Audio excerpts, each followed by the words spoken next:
अनेकांना सामाजिक कार्याची आवड असते, परंतु त्याला जर तुमच्या दातृत्वाची जोड मिळाली तर तुम्ही नक्की सामाजिक कार्यामध्ये एक वेगळी ओळख मिळवता।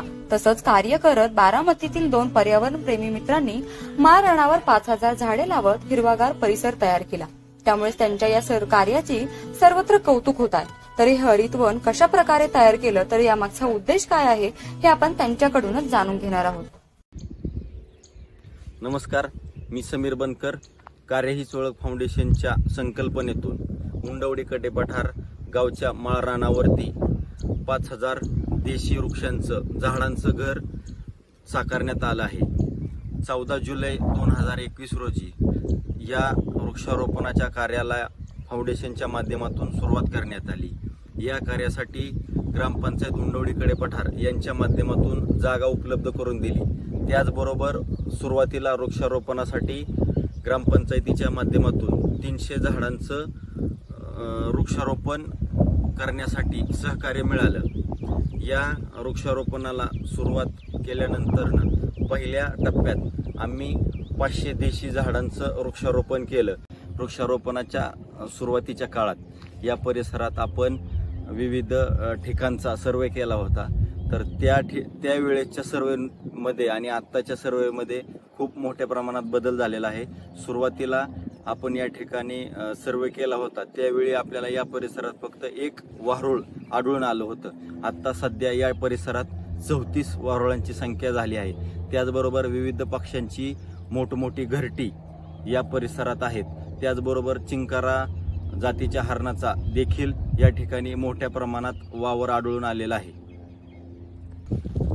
निसर्ग संवर्धनाच्या या कार्यासाठी माझ्याबरोबर सागर जाधव, त्याचबरोबर आपल्या परिसरातील पर्यावरणप्रेमी तसेच आसपासच्या गावातील पर्यावरणप्रेमींनी मोठ्या प्रमाणात मदतीचा हातभार लावला आणि या ठिकाणी आज उजाड माळरानावरती 5000 देशी झाडांचं घर उभा करण्यात आणि या उजाड माळरानाला हिरवगार करण्यासाठी फाउंडेशनला वेळोवेळी अनेक निसर्ग मित्रांनी मदत केली। या मदतीमुळे आज हे पूर्ण माळ हिरवळ झालेला आहे। या ठिकाणी विविध देशी झाडांच्या माध्यमातून पक्ष्यांना व फुलपाखरे मधमाशी यांना अन्न मिळण्यासाठी पक्ष्यांची पंगत म्हणून आपण एक विभाग बनवला आहे। त्यामध्ये पक्ष्यांना ज्या ज्या झाडांची फळं खायला मिळतात, त्याचबरोबर मधमाशी असतील किंवा फुलपाखरे यांना ज्या ज्या फुलातून मध मिळतो अशी झाडं देखील आपण या ठिकाणी लावली आहेत।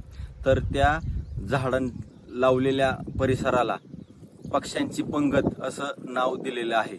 या ठिकाणी पक्ष्यांना नैसर्गिक अन्न उपलब्ध झाल्यामुळे पक्ष्यांचा मोठ्या प्रमाणात वावर वाढू लागला आहे दिवसेंदिवस। त्याचबरोबर या ठिकाणी विविध पक्ष्यांची अनेक घरटी या ठिकाणी बनवण्याचं काम पक्षी करत आहेत। या परिसरात जलसंधारणाचे देखील मोठ्या प्रमाणात श्रमदानाच्या माध्यमातून काम करण्यात आलं आहे।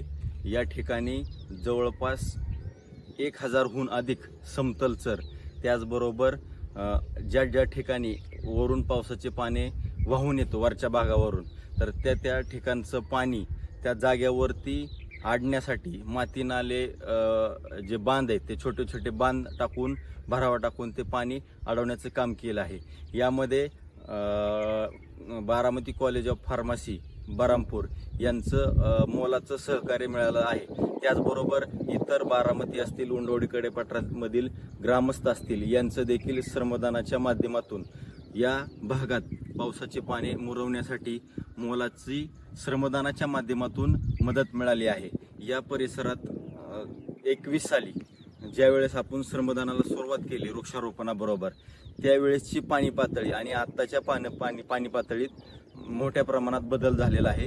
उन्हाळ्यात देखील आसपासच्या परिसरात 1-1.5 किलोमीटरच्या आसपासच्या परिसरात या ठिकाणी पाण्याची पातळी वाढल्याचं शेतकऱ्यांनी सांगितलं आहे। 2021 साली सुरुवात केलेल्या या वृक्षारोपणाच्या कार्याला आज 3 वर्ष पूर्ण झालेली आहेत। या वृक्षारोपणामध्ये कडुलिंब, खैर, हिवर, बोर, बाबूळ, जांभळ, पेरू, चिक्कू, आवळा, बेहडा, कांचन, पळस, पांगारा, बेल, आंबा असे विविध 80हून अधिक प्रकारची देशी झाडांचं वृक्षारोपण केलं आहे. पुणे जिल्ह्यातील दुष्काळग्रस्त असलेल्या उंडवडी कडेपठार गावामध्ये समीर बनकर आणि सागर जाधव या तरुणाने तब्बल 5000 झाडे लावली. यामध्ये 120 प्रकारची ही विविध रोपे आहेत. यामुळे या गावात हरित क्रांती घडवून आणण्याचं काम या तरुणांनी झाडांचं घर या उपक्रमातून केले आहे. तसंच 8 कृत्रिम तलाव देखील तयार केले. यामुळे या ठिकाणी 80 प्रकारचे प्राणी देखील पाहायला मिळतात. प्राची केदारी, लोकल 18, पुणे.